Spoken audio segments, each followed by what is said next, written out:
வணக்கம் மக்களே, சற்றுமுன் கிடைத்த தகவல் ஒன்றை பார்க்க போகிறோம். விஜயின் அறிவிப்பு தாவேகாவுக்கு பெரிய அதிர்ச்சி, திடீர் தகவல். இந்த ஒரு தகவலை பற்றி தான் நாம் பார்க்க போகிறோம். தகவலை பார்ப்பதற்கு முன்னதாக நீங்கள் நம்மளுடைய சேனலுக்கு புதிய பார்வையாளர்களாக இருந்தீர்கள் என்றால் மறக்காமல் நம்மளுடைய சேனலை சப்ஸ்கிரைப் செய்து வைத்துக் கொள்ளுங்கள் மக்களே.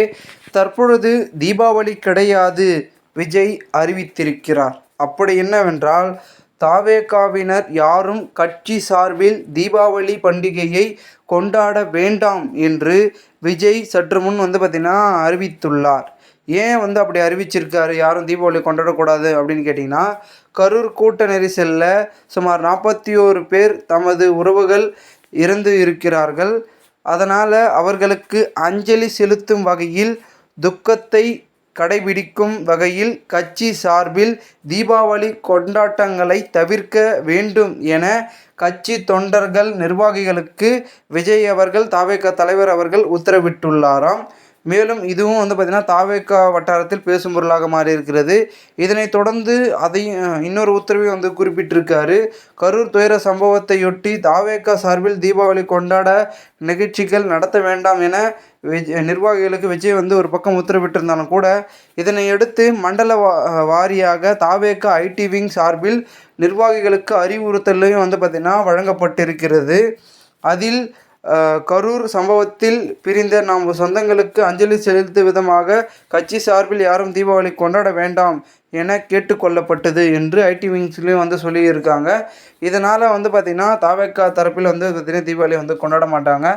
இது விஜய் அவர்கள் எடுத்த திடீர் ஒரு முடிவாக பார்க்கப்படுகிறது. ஏனென்றால் தற்பொழுது பார்த்திங்கன்னா அவர் கரூரில் நேரில் சந்தித்து அவங்களுக்கு பார்த்திங்கன்னா இந்த பணத்தையும் பார்த்திங்கன்னா 20 லட்சம் கொடுக்குறேன்னு சொல்லியிருந்தார். அதையும் கொடுக்க போகிறதா பார்த்திங்கன்னா தாவேக்கால அந்த முயற்சிகள் ஈடுபட்டிருக்கு.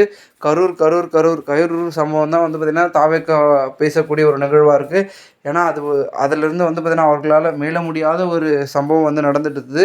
அதில் பார்த்திங்கன்னா முடிஞ்ச அளவுக்கு அவங்க அவங்களுக்கு தேவையான உதவிகளை செய்துவிட்டு அதில் பார்த்திங்கன்னா எல்லாத்தையும் முடிச்சுட்டு அதுக்கப்புறம் தான் பார்த்திங்கன்னா அடுத்த அரசியல் நகர்வே தாவேக்கா செய்யக்கூடிய ஒரு முடிவுக்கு தள்ளப்பட்டிருக்கிறார்கள்.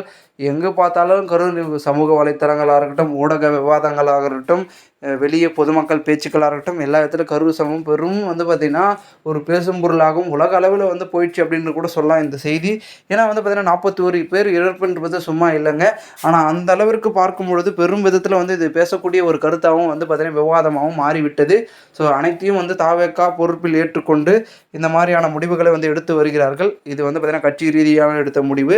ஸோ பொறுத்திருந்து பார்ப்போம் என்ன நடக்கிறது என்பதை. மேலும் இந்த ஒரு தகவலை குறித்த பொதுமக்கள் உங்களுடைய கருத்துக்களை கூறுங்கள். இதுபோன்று நீங்கள் அரசியல் சார்ந்த நிகழ்வுகளாம் தினசரி தெரிந்து கொள்ள சேனலை சப்ஸ்கிரைப் செய்து வைத்துக் கொள்ளுங்கள். நாம் அடுத்தடுத்த வீடியோவில் சந்திக்கலாம். அதுவரை உங்களிடமிருந்து விடைபெறுகிறேன்.